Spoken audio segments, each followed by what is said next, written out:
We learned about the anonymous function, and we said that it's a function without a name. And we learned about its syntax. Now, let's learn about the types of anonymous functions. We have 4 types depending on the parameters and the return value of the anonymous function, with parameters and return value, with parameters and no return value, no parameters and return value, no parameters and no return value. I'll start with parameters and return value. And we talked about this type, an example before, but I'll create a new example here for multiplication. So val multiply equals to function A, these are the parameters A and B, and the return type is an int. And here I specify the return keyword A times B. This is our first type, which is with parameters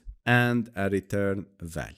Let me call this anonymous function. You can use invoke method, or you can write like this and you pass the parameters. I need to print the result of 6 times 6. Let me run, and here we have 36. This is the first type. The second type is with parameters and no return value. I'll start with multiply 2, which is a variable, equals to function. And by the way, I'm using the shorter syntax of this anonymous function. A, it's of type int. B, it's of type int. And no return value, so I can specify unit here, or I can omit it and directly write like this. No return value, so I need to print ln A times B. Let me run and see this multiply 2. I'll pass 4 times 5. Run, and here we go. 20 is the result of 4 times 5.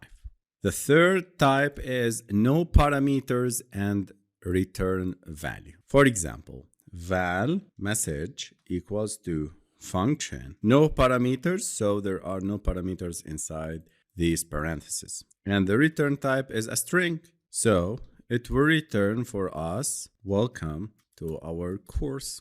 Then when calling this anonymous function, we will get this string as a return value. So I can directly print ln the message, and here I'm calling it as a function. Let me run the program.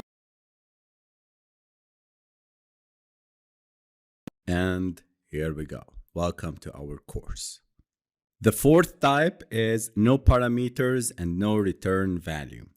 For that, I'll create message to variable equals to function, no parameters and no return value. No parameters, no return value. Then I'm going to call message to anonymous function. Let me run, and here we go. We get welcome again text. In this video, we'll learn about the 4 types of anonymous functions according to their parameters and return values.